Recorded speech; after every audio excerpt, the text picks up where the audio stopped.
سلام كميت صنحو كورات تخاتاتلتي نزل ساعات زحرنا يوم حصرتن واناون زولنا يوم زيناتات حزنا لكم متينا لنا نخطكاتلنا دما نعدم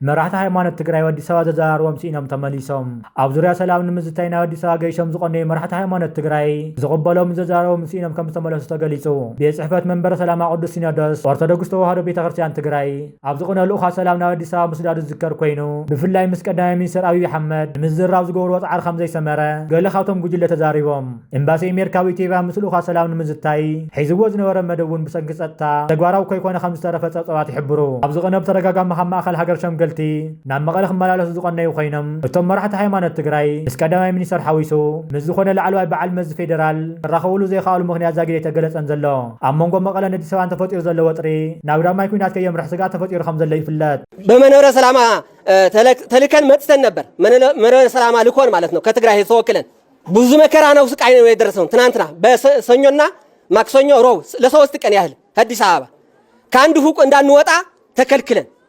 ትታሰራላችሁ ቶሎ ብላችሁ ውጡ እየተባለ እኛ ይሄን ነው ምክንያት ዋኮት ጠቅላይ ሚኒስትር ሁሉ የኢትዮጵያ ሕዝብ እርሶ ነው የሚያስተዳድሩት እና ወደ ቤታችን ልንገባ ፍቀዱልን፣ ቤታችን የተወረረ ቤታችን መልሱልን ብለን ጩኸታችን ልናሰማ ነው የመጣ ነው። ነገር ግን ለጠቅላይ ሚኒስትር እንዳናገኝ ተከልክለናል። ወደ ደጃሁን ዞር እንዳንል ከአንድ ሆቴል ተዘግተን ቆይተን በስንት መንከራ በረው ነው ትናንትና በረራ አድርገን ወደዚህ የገባን። ህዝቡ ማስተዳደር ያቃተው ዘረኛ የሆነ ለትግራይ ህዝብ የበደለ በተለየ መልኩ የጨፈጨፈ አሁን ወደ ቤቱ እንዳይመለስ የከለከለ መንግስት አለ እዚህ አዲስ አበባ።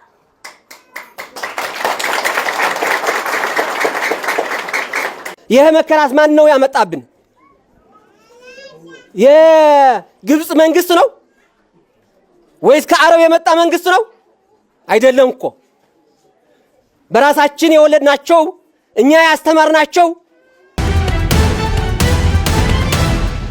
ተመሳሳሊ ዜናና ድማ ቢሮ ሰላም ጸጥታን ትግራይ ዕጡቃት ሓራ መሬት መላዛዘት ተባሃለ ከባቢ ኣብ ልዕሊ ሰፋሪ ተዋህዶ ሓይልታት ምክልኻል ትግራይ መጥቃዕቲ ከም ዝኸፈቱሎም ከሲሱ እቲ ቢሮ ትትማል ዘማሲ ዘውፅኦ መግለጺ እቲ ክልል ዓፋር ደጀን ዝገበረ ናይ ስብረት ፓርቲ ዕጡቕ ሓይሊ እናበለ ዝገለጾም ኣብ ልዕሊ እቲ ከባቢ ዝነበረ ተዋህዶ ሰራዊት ትግራይ ብዝፈጸሞ መጥቃዕቲ ሓደ ኣባል ከም ዝተቐተለ ሓቢሩ ኣብቲ ቢሮው 23 ሓምለ ቆፃፅራ ገዝ ዝተፈነወ ዝተባሃለ መጥቃዕቲ ህይወት ዝሰኣነ ተገዳላይ ሓይሊ ዓንደይ ክንደያ ዝተባሃለ ከም ዝኾነ እቲ መግለጺ የንጽር ብቆንዶም መዳው ትኽልል ትግራይ ኣብ ክልል ዓፋር ከም ዝንቀሳቐሱ ተነገረሎም ሓራ መሬት እናተባሃለ ዝፅውዑ ዕጡቃት ካብ ሓይልታት ትግራይ ዝወፁ ኮይኖም እቲ ብዶክተር ደብረጽዮን ገብረ ሚካኤል ዝምራሕ ክንፊ ሕወሓትን ንዕኡ ዝድግፉ ኮር ንላዕሊ ብዝብል ዝወሰንዎ ውሳነ ብሓይሊ ካብ ስልጣን ንምእላይ በረኻ ከም ዝወፁ እዮም ዝገልጹ።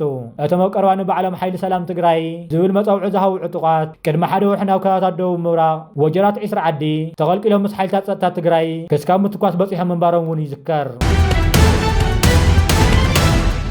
ብኻሊ ዜናና ድማ ተወለድቲ ክልል ዓፋር ዝተፈላለዩ ክፋል ኢትዮጵያ ዝሰርሑ ናብ ኤርትራ ብተደጋጋሚ ኣትው ከም ዘለው ዝግለጽ ዘሎ ኮይኑ ትማለም ማሲ ዝገዋሕ ዘሎ ሓበሬታ የምልክቶ ከም ዘሎ ድማ ላዕለዋይ ሓላፊ ናይ ክልል ዓፋር ምስ ብዙሓት መናእሰያት ብሰላም ናብ ኤርትራ ኢዱ ከም ዝሃበ ሓበሬታ ወፂኡ ይርከብ ኣሎ። እዚ ላዕለዋይ ሓላፊ ናይ ክልል ዓፋር ኣብ መዳይ ፀጥታ ተኽልል ብዝለዓለ ይሰርሕ ምንባሩ ተወሳኺ ሓበሬታ እናወፀ ይርከብ ኣሎ። ኣብቲ ምስኡት እዮም ዝርከቡ ዘለው ሰራዊትን ብዙሕ ዓይነት ጦራትን ክስካብ ሕጂ ዝርዝራዊ ሓበሬታ ይወፀን። እንተኾነ ግን ዝኣዛዝ ፀጥታ ምስ ሰራዊትን ጦራትን ብሰላም ናብ ኤርትራ ከም ዝኣተወ እሙናት ምንጭታት ሓበሬታ ሂቦምና ኣለዉ። ፕሬዚደንት ትራምፕ ሃገሩ ምስ ኤርትራ ዘለዋ ዝምድና ንምምሕያሽ ድልውቲ ምህላዋን ፕሬዚደንት ኢሳያስ ኣረጋጊጹሉ። ፕሬዚደንት ሕቡራት መንግስታት ኣሜሪካ ዶናልድ ትራምፕ ብ30 ሓምለ ናብ ፕሬዚደንት ኢሳያስ ኣፈወርቂ ኣብ ዝሰደዶ መልእኽቲ ነቲ ኣብ ግዜ ጆ ባይደን ብህዝብታት ዓለም ኣብ ልዕሊ ኣሜሪካ ተፈጢሩ ዝነበረ ኣሉታዊ ኣመላኽታ ይኽልሶ ከም ዘሎ ጉዳይ ኤርትራ ሓደ ካብኡ ከም ዝኾነ ገሊጹ ነቲ ፕሬዚደንት ኢሳያስ ኣብ ወርሒ ሕዳር ዝሰደደሉ ኣብ ምርጫ ብምዕዋትካ እንኳ ሓጎሰካ ዝብል መልእኽቲ ዘተኮረ ፕሬዚደንት ትራምፕ ምምሕዳሩ ብምኽባርን ቅንዕና ዝተሰረተ ውፅኢታት ዝምድና ምስ ኤርትራ ክፍጠር ድልው ምህላው ብምጥቃስ ብወቢሉ ኣብ ቀርኒ ኣፍሪካ ሰላምን ምዕባለን ንምስታፍ ከም ዝሰርሕ ድማ ኣረጋጊጹ።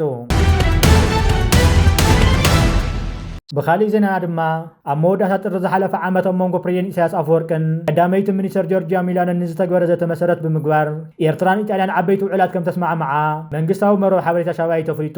ፕሬዚደንት ኢሳያስ ነቲ ብሚኒስተር ሕርሻን ምግብን ኢጣልያ ሚኒስተር ፍራንሲስኮ ዝተመርሐ ልኡኽ ፕሉስ 29 ሓምለ መስመራ ረኺቡ ከም ዝዛረቡ እውን ተፈሊጡ።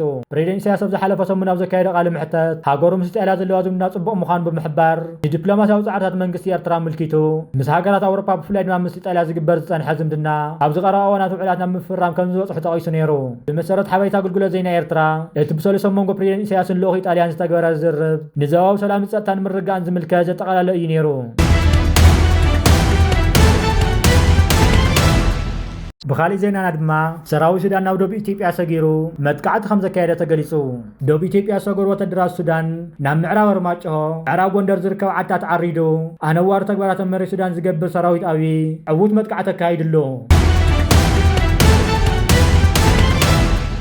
ባፅዕ ንገማግም ቀይሕ ባሕሪ ዝዓለመ ናይ 10,000 ናይ ምግቢ ዓሳ ስጋን ውፅኢት ጸባን ዝራእትን ኣሕምልትን ክሕዝ ዝኽእል መኻዝን ኢጣልያዊ ካምፓኒ ክሰርሑ ምዃኑ ሚኒስተር ሕርሻ ውሕስነት ምግብን ኣግራብን ኢጣልያ ሎሚ ምስ ሚኒስተር ምግቢ ዓሳ ዝገበሮ ርክብ ሎሚ ምስ ሚኒስተር ሃፍቲ ዓሳ ዝገበሮ ርክብ ሓቢሩ።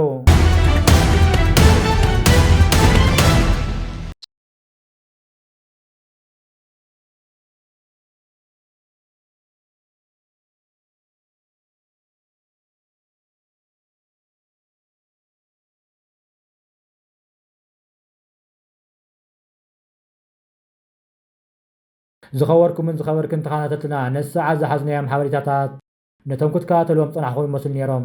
ኣብ ዝቕፅሉ ብኻልኦት ሓበሬታታት ክሳብ ንራኸብ ሰላምና ትመነና። በቢ ዘለኹም ሰላም ንዓኹም ይኹን። ሰላም